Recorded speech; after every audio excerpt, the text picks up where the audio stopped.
Hello everyone. In this video we will be learning about other types of work. There are certain other works other than the PDV work or the displacement work which we have learned till now.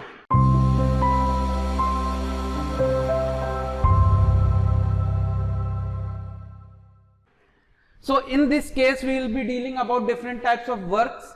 The first work that will be dealing is electrical work. Electrical work क्या है, जैसे कोई एक resistance wire है, resistance wire के through या कोई भी कॉपर वायर है जो आपके घर में लगी हुई है, कंडक्टिव वायर है, उसके थ्रू करंट का फ्लो हो रहा है. अगर करंट का फ्लो किसी एक कंडक्टर के थ्रू हो रहा है तो कंडक्टर जिस मटेरियल का बना है उसके ऊपर डिपेंड करती है कि उसकी रेजिस्टेंस की वैल्यू क्या है. तो कॉपर का बना है तो रेजिस्टेंस वैल्यू कम है. So if a current is flowing through a wire, then if we consider this wire as a system, देखिए यहाँ पे ये फिगर जो हमने ड्रॉ किया है इसमें करंट फ्लो हो रहा है. ये जो वायर का रेजिस्टेंस है उसको शो किया गया है इस नोटेशन के थ्रू, जिगजैग नोटेशन के थ्रू. सो सिस्टम बाउंड्री हमारी ये है, सिस्टम बाउंड्री को डिनोट किया गया डैश लाइन से. So as we can see the current I is flowing through this wire, और इस करंट की वजह से, इस करंट के फ्लो की वजह से इस रेजिस्टेंस में कुछ वर्क का इनपुट हो रहा है. ये करंट अंदर जा रहा है. ऐसा क्यों? क्योंकि ये जो करंट का फ्लो हो रहा है इसको यूटिलाइज करके हम किसी एक मोटर को रन कर सकते हैं और उस मोटर से पुली कनेक्ट करके वेट को उठा सकते हैं.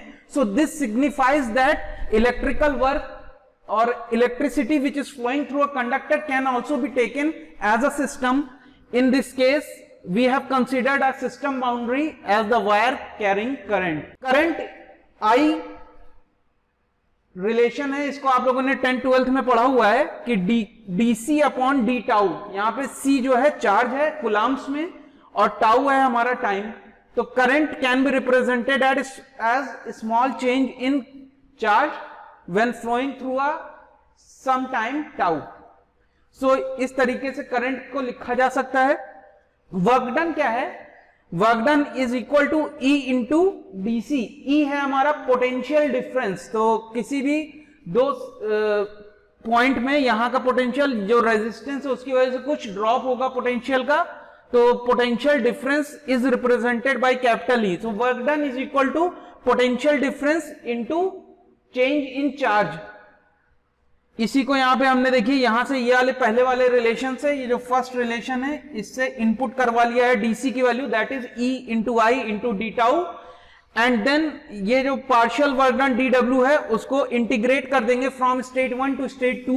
स्टेट 1 अगर ये है हमारा और स्टेट 2 में जो चेंजेस आ रहे हैं वो ये है, तो जितना 1 से 2 तक जब इंटीग्रेट कर देंगे ई आई इंटू डी टाउ, टाइम में जितना चेंज आ रहा है, इंटीग्रेशन के बाद जो हमें वर्क डन मिलेगा वो नेट वर्क होगा जो कि सप्लाई हो रहा है through this conductor. So this is a type of work other than displacement work. Displacement work अभी क्लोज सिस्टम का पढ़ा है हमने. उसके अलावा electrical work is also a type of work. So the second type of work is shaft work. Shaft work क्या है? जैसे कि एक मोटर है जो कि रन कर रही है थ्रू पावर, इलेक्ट्रिक करंट हम इसको सप्लाई कर रहे हैं जिसकी वजह से ये रन कर रही है. इस मोटर के रन करने की वजह से इससे जो कनेक्टेड शाफ्ट है वो टर्न कर रही है, सर्टेन टॉर्क टी डेवलप कर रही है. तो work done in this case, in case of shaft power, shaft work, shaft में हो क्या रहा है? शाफ्ट टर्न कर रही है. इस शाफ्ट के थ्रू एक्सटर्नल पुली को कनेक्ट किया जा सकता है. एक्सटर्नल पुली को कनेक्ट किया जा सकता है, जैसे कि इस फिगर में ये पुली अगर हम कनेक्ट कर दें यहां पे, और पुली से कनेक्टेड एक हम वेट लगा दें m मास का. So if this is a pulley, system के आउटसाइड शाफ्ट हमारी मोटर रन कर रही है जिसकी वजह से शाफ्ट टर्न कर रही है. तो शाफ्ट के टर्निंग की वजह से अगर शाफ्ट में हम पुली सिस्टम एक लगा दें और उससे एक वेट को कनेक्ट कर दें, so if shaft is turning with the torque T, then this weight M may be, इसको हम लोग ऊपर भी उठा सकते हैं और नीचे भी डिस्प्लेसमेंट करवा सकते हैं. सो इस तरीके के सिस्टम में भी हम कोई एक एक्सटर्नल वेट को उठा सकते हैं या उसको, उसकी हाइट को डिक्रीज कर सकते हैं, कुछ इस तरीके से उनका मूवमेंट करवा सकते हैं. So shaft work is also a type of work. तो शाफ्ट वर्क अगर कहीं पे दिया हुआ है तो शाफ्ट वर्क को डिनोट किया जा सकता है इंटीग्रेशन 1 से 2, जो टॉर्क टी है into D theta the amount of angle which is turned by the shaft. जितना चेंज हो रहा है, जितना टॉर्क डेवलप होने में, टी टॉर्क डेवलप होने में जितना एंगल चेंज हो रहा है, उसे कुछ रिप्रेजेंट किया जा सकता है वर्क डन में। यूजुअली जितने भी थर्मोडायनेमिक सिस्टम्स में हम लोग अलग अलग इक्विपमेंट्स के बारे में पढ़ेंगे, उनमें शाफ्ट वर्क का यूज होता है। जैसे कि हाइड्रोलिक पंप्स में यूज होता है, मोटर्स में यूज होता है। डिफरेंट मोटर्स हैं जो कि टर्न कर रही हैं शाफ्ट पावर की वजह से, जनरेटर सेट्स हैं जो कि टर्न कर रहे हैं। उसके साथ साथ जो टर्बाइंस हैं, कंप्रेसर्स हैं, सेंट्रीफ्यूगल कंप्रेसर और सेंट्रीफ्यूगल टर्बाइंस जो है हमारी, वो भी कुछ शाफ्ट वर्क डेवलप करती हैं या कंज्यूम करती हैं। तो या तो एब्जॉर्ब करेंगी या तो जनरेट करेंगी। यहां पे ये जो मोटर है ये सप्लाई कर रहा है work, W amount of work supply कर रहा है इस शाफ्ट को, जिसकी वजह से शाफ्ट टर्न कर रही है और पुली हमारी रोटेट कर रही है। So this is the case of work absorption. इसी तरीके से वर्क जनरेशन भी होता है, जैसे कि हमारे टर्बाइंस के, सेंट्रीफ्यूगल टर्बाइंस के केस में। तो ये सेकंड टाइप का वर्क है shaft work. So the next type of work which we are going to consider या which we are going to study is paddle wheel work. ये कुछ असेंबली, पैडल व्हील असेंबली यहां पे बनी हुई है। वो पुली से कनेक्टेड एक मास है M, उससे पुली से ही कनेक्टेड है आपका ये फैन, स्टरर जिसे कहा जा सकता है। और ये एक इनक्लोज्ड स्पेस है जिसके एडियाबैटिक वॉल्स हैं, जिनके थ्रू हीट का फ्लो बाहर नहीं हो सकता, ना बाहर से अंदर की तरफ हीट का फ्लो हो सकता है। इस कंटेनर के अंदर सर्टेन फ्लूइड भरा हुआ है, वाटर भी हो सकता है, कोई एक फ्लूइड भरा हुआ है। जैसे ही ये पुली हमारी ये मास नीचे की तरफ डिसेंड करता है, नीचे की तरफ मूव करता है, तो पुली से कनेक्टेड हमारा स्टरर जो है ये भी रोटेट करना शुरू करता है। जिस तरीके से ये पुली नीचे की तरफ, ये मास की वजह से, मास के वेट की वजह से कुछ नीचे की तरफ मूवमेंट हो रहा है, उसकी वजह से ये स्टरर रोटेट कर रहा है। इस स्टरर के रोटेशन की वजह से ये जो फ्लूइड अंदर भरा हुआ है ये भी स्टर होगा, मूवमेंट इसमें शुरू हो जाएगा। मूवमेंट शुरू होगा, ये वॉल से टकराएंगे पार्टिकल्स जो कि इस फ्लूइड को कंस्टिट्यूट कर रहे हैं, और इस कोलिजन की वजह से हीट कुछ डेवलप होगी इस सिस्टम के अंदर। तो हो क्या रहा है, यहां पे वर्क का इनपुट हो रहा है, मास जो है नीचे मूव कर रहा है, डाउनवर्ड मूव कर रहा है, जिसकी वजह से ये स्टरर रोटेट कर रहा है, और इस स्टरर के रोटेशन की वजह से वर्क का ट्रांसमिशन हो रहा है सिस्टम के अंदर, वर्क का इनपुट हो रहा है सिस्टम के अंदर। तो इस टाइप के सिस्टम पैडल व्हील वर्क कहलाते हैं, पैडल व्हील वर्क सिस्टम्स कहलाते हैं। इनमें work done, small work done को रिप्रेजेंट किया जा सकता है mg/dz से। ये जो मास है स्मॉल m से रिप्रेजेंट किया गया है। ये जैसे जैसे डिसेंड कर रहा है, अगर dz अमाउंट जो z1 था और z2 जो अब पहुंच गया है, तो z2 माइनस z1 की वैल्यू जो है वही है dz, small change in downward displacement, is equal to, ये किसके बराबर है, जितने अमाउंट ऑफ हमारा स्टरर रोटेट कर रहा है, जो उस पर टॉर्क लग रहा है t, इंटू जितने angle d theta amount of angle वो रोटेट कर गया उतना। 1 से 2 स्टेट की फाइनाइट स्टेट चेंजेस की बात कर रहे हैं, तो इसको इस स्मॉल वर्क डन को इंटीग्रेट कर देंगे। सो इट में बी, नाउ इट में बी इंटीग्रेशन 1 से 2 mg/dz is equal to integration 1 से 2 d थीटा। सो ये जो वैल्यू आ रही है ये है हमारा पैडल व्हील वर्क। सो इस टाइप के भी सिस्टम्स हमारे थर्मोडायनेमिक सिस्टम्स में कंसीडर होंगे, आगे आएंगे। So next type of work is flow work. Flow work usually open system के केस में आता है। ओपन सिस्टम्स हमारे जितने भी हैं, जैसे कि पंप, जो आपके घर में पंप लगा हुआ है, पानी को खींच रहा है कहीं से, सर्टेन डेप्थ से या किसी एक पाइपलाइन से खींच रहा है और आपकी टंकी तक पहुंचा रहा है, तो वहां पे पंप के अंदर वो उसी की कुछ यहाँ पे ये दिखाया गया है ब्लॉक डायग्राम। ये पंप के अंदर की चीजें दिखाई गई हैं। एक पाइपलाइन से इनलेट हो रहा है, दूसरे पाइपलाइन पे आउटलेट कर रहा है, आउटपुट दे रहा है हमें। तो इसमें हो क्या रहा है, इनलेट 1 पॉइंट पे हो रहा है, आउटलेट 2 पॉइंट पे हो रहा है। इस पंप के थ्रू मूवमेंट जो हो रहा है, यहां से वाटर या जो भी फ्लूइड मटेरियल है मूव कर रहा है अंदर।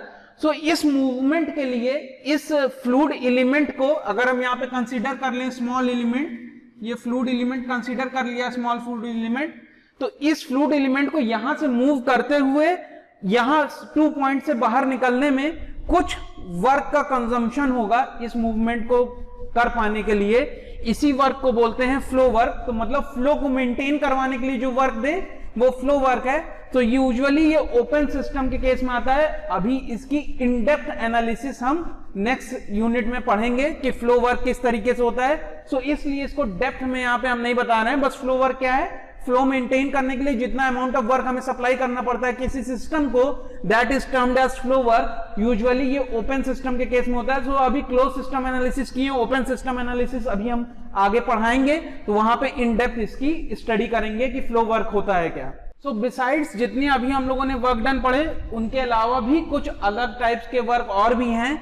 इनके अलावा ये जो फ्यू एग्जांपल्स हमने 6-7 अभी यहाँ पे पढ़ा रहे हैं, 4 पढ़ा दिए, 3 ये बचे हुए हैं और पढ़ा रहे हैं। तो इनके अलावा भी और टाइप ऑफ वर्क होते हैं। ये आपकी ड्यूटी है कि उनको हमें कमेंट सेक्शन में बताएं कि ये और वर्क क्या हो सकते हैं, ठीक है। तो फिलहाल ये जो दूसरा टाइप का वर्क है ये है स्ट्रेचिंग अ वायर। तो वायर की लेंथ को चेंज कर दें, पहले L लेंथ थी, अब delta L amount of length उसको चेंज कर दें।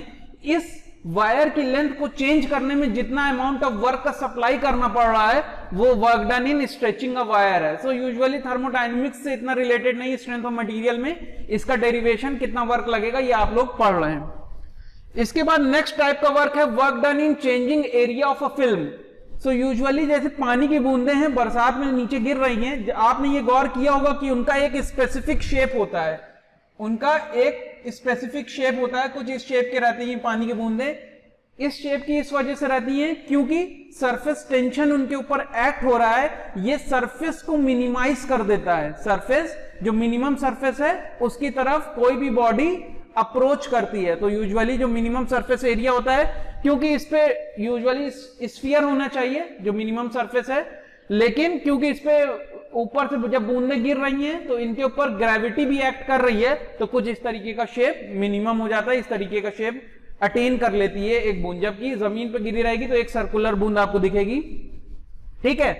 तो work done in changing area of film, तो एरिया को चेंज करने के लिए या सरफेस एरिया को चेंज करने के लिए फिल्म के सरफेस टेंशन एक्ट होता है। सो उससे रिलेटेड है एफएम में, ये आप इस टाइप के वर्क डन को निकाल रहे हैं, पढ़ रहे हैं। इसके बाद जो नेक्स्ट टाइप का है मैग्नेटाइजेशन ऑफ सॉलिड। तो पैरामैग्नेटिक मटेरियल्स हैं हमारे जिनमें मैग्नेटिज्म की वैल्यू बहुत कम है, ठीक है, उनको जब फेरोमैग्नेटिक में चेंज किया जा रहा है, उनके मैग्नेट को किसी एक मैग्नेटिक फील्ड के सामने ला दिया जा रहा है, तो उनके जो डिफरेंट डोमेन्स हैं वो अलाइन कर जा रहे हैं एक डायरेक्शन में, and they turn into magnetic substance, that is they turn into magnetic substance, paramagnetic changes into some magnetic substance. So ये करने में, इस अलाइनमेंट में सर्टेन अमाउंट ऑफ वर्क का कंजम्पशन हो रहा है, वही वर्क रिलेटेड है हमारा मैग्नेटाइजेशन ऑफ सॉलिड से। सो इसको भी डील आप मटेरियल साइंस में करेंगे। तो ये सब अलग अलग सब्जेक्ट में आप लोग इनके बारे में पढ़ रहे हैं। ये बात का ध्यान रखिए कि उन केसेस में भी वर्क डन हो रहा है, कुछ अमाउंट ऑफ वर्क हमें करना पड़ रहा है या हमें सप्लाई करना पड़ रहा है, तो इस टाइप की चेंजेस आ रहे हैं सिस्टम में। स्ट्रेच हो रही है वायर, सरफेस एरिया मिनिमाइज हो रहा है, मटेरियल मैग्नेटाइज हो जा रहा है, तो इनमें भी सर्टेन स्पेसिफिक वर्क हमें सप्लाई करना पड़ रहा है। That's it for today's class. In this कुछ इतने वर्क डन हैं, उसमें भी ओपन सिस्टम का जो वर्क डन है उसको हम लोग फर्दर क्लासेस में स्टडी करेंगे और आगे उसकी इन डेप्थ एनालिसिस, डेरिवेशन उसके भी जितने हैं उनको करेंगे, देखेंगे। फिलहाल कुछ अलग अलग टाइप्स के वर्क डन हमारे जो कोर्स करिकुलम है उसके लिए इतने वर्क डन काफी हैं, इतने, तो आगे की स्टडी हम लोग इसके ऊपर और करेंगे। Thank you.